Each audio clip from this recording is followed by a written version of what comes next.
আমি আজকে করে দেখাবো গরুর মাংসের ভুনা। সবাইকে আসসালামু আলাইকুম। আমার পেজে সবাইকে স্বাগতম জানাই। প্রত্যেক রান্নাঘরে থাকে এমন কিছু জিনিস দিয়ে আমি আজকে মাংসটা রান্না করব। খেতে অসাধারণ হয়। এখানে আমি 1 কেজি গরুর মাংস নিয়েছি, মাঝারি সাইজের করে কেটে ধুয়ে নিয়েছি। এখানে আপনারা চাইলে এর চেয়ে ছোটো এবং বড়ও করতে পারেন। আমি মাঝারি সাইজের করে নিয়েছি।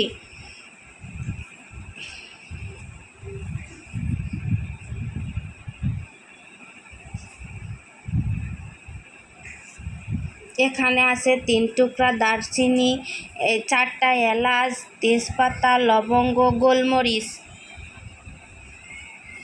দিয়ে দিচ্ছি 1 টেবিল চামচ আদা বাটা, 2 টেবিল চামচ রসুন বাটা, হলুদের গুঁড়া পরিমাণ মতো, মরিচের গুঁড়া পরিমাণ মতো,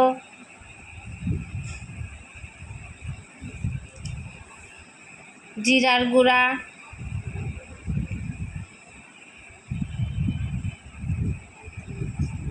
ধনিয়া গুঁড়া পরিমাণ মতো, দিয়ে দিচ্ছি স্বাদ মতো লবণ।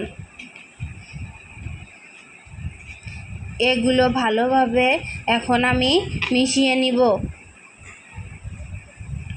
মাংসতে দেওয়া মশলাগুলো পরিমাণ ঠিক থাকে, সে সাথে সাথে মাখানোটা যদি ভালো হয় তাহলে ইনশাল্লাহ মাংসটা খেতে ভালো লাগবে।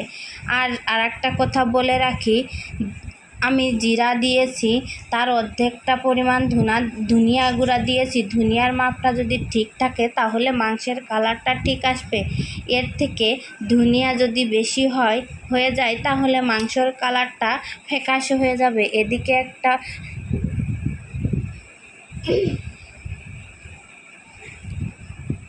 আপনারা মাথায় রাখবেন যে ধনিয়া মাপটা ঠিক রাখার জন্য।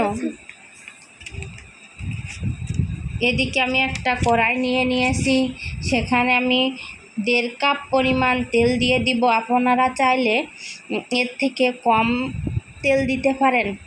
যদি মাংসের তেলের পরিমাণ বেশি থাকে তাহলে একটু কমিয়ে নিলে সমস্যা নেই, তেলের পরিমাণ কমিয়ে বাড়িয়ে নিতে পারেন।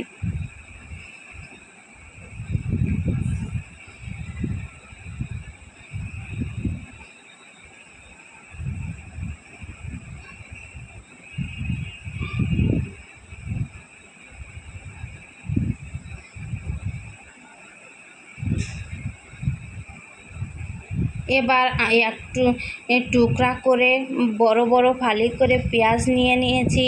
একটু নরম হওয়া পর্যন্ত সবটুকু অপেক্ষা করব, নরম হয়ে যাওয়া পর্যন্ত অপেক্ষা করব।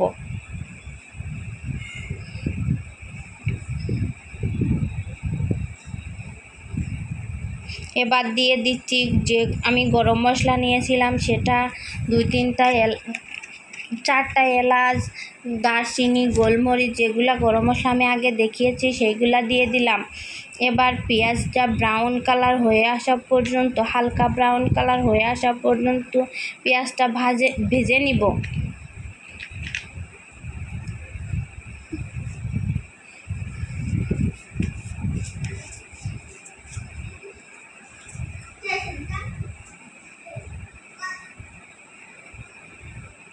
এরপর ধুয়ে রাখা মাংসটা ঢেলে দিয়েছি। এর মাঝারি আঁচে রান্না করব।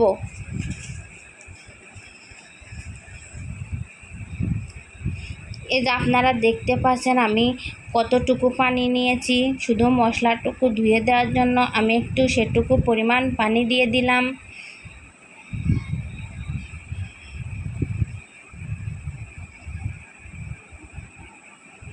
এবার এভাবে হালকা মাঝারি আঁচে কষিয়ে নাড়াচাড়া করে কষাতে থাকব। এবার এখানে নিয়েছি 3-4 কোয়া রসুন আর 3-4টা মরিচ।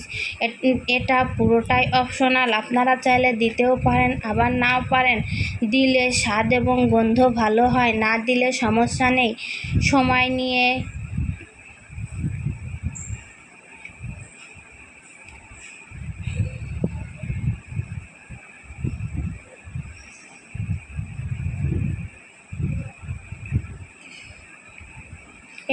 এবার সময় নিয়ে মাংসটা কষাতে হবে, নিচে যেন ধরে না যায় সেদিকে লক্ষ্য রাখতে হবে। ধরে গেলে মাংসর টেস্টটা ভালো হবে না। যখন মাংসর তেল ধীরে ধীরে উপরে চলে আসবে সেই পর্যন্ত আমি অপেক্ষা করব। এই যে মাংসর তেলটা এই পর্যায়ে এরকম হয়ে আসলে আমার কষানো শেষ। এই পর্যায়ে আমি 6 কাপ ফুটানো পানি দিয়ে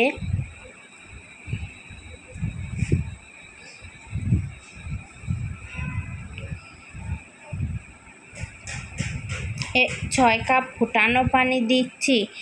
আমার 6 কাপ পানিতে মাংস সিদ্ধ হয়ে গেছে। আপনাদের যদি আরও পানি বেশি প্রয়োজন হয় তাহলে আরও বাড়িয়ে কমিয়ে নিতে পারেন পুরো রান্নাটা। এবার 6 কাপ পানি দিয়ে আমি ভালো করে নাড়াচাড়া করে নিচ উপর করে নিব।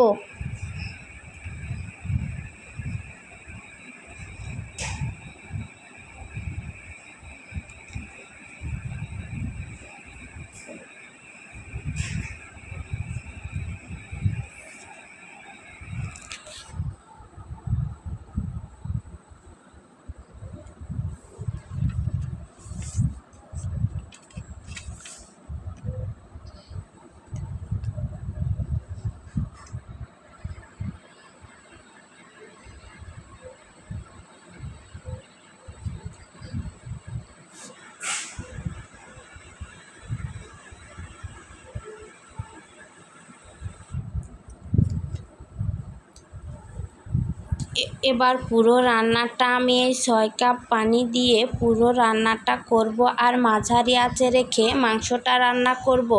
চুলার জালটা যদি কমানো বাড়ানো করেন তাহলে মাংসটা সিদ্ধ হতে সময় নেবে।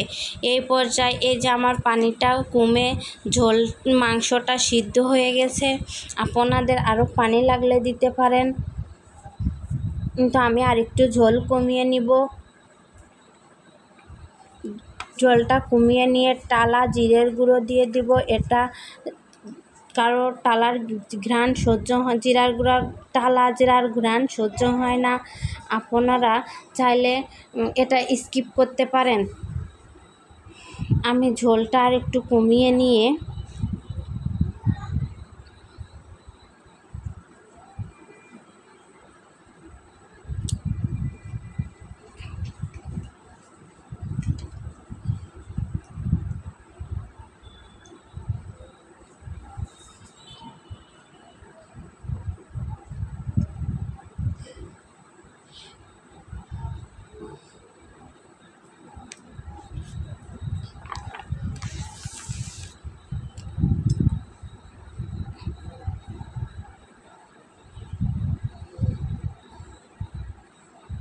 এই পর্যায়ে আমি একটু পেঁয়াজ বেরেস্তা আর জিরের গুঁড়া দিয়ে কিছুক্ষণ জাল বন্ধ করে ঢেকে নামিয়ে পরিবেশন করলে রেডি হয়ে যাবে আমার গরুর মাংস ভুনা।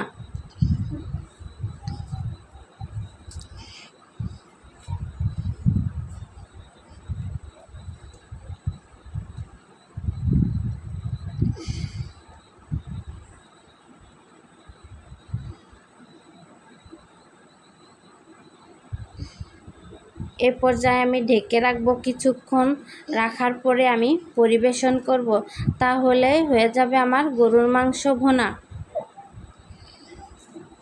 এই যে দেখেন আমার গরুর মাংসের কালারটা কত সুন্দর হয়েছে। যদি আপনাদের ভালো লাগে তাহলে লাইক করবেন, আর এরকম সহজ সহজ রেসিপি পেতে সাবস্ক্রাইব করবেন। আর যারা ফেসবুক থেকে দেখবেন তারা একটা লাইক করবেন আর ফলো দিয়ে রাখবেন। সবাইকে আসসালামু আলাইকুম।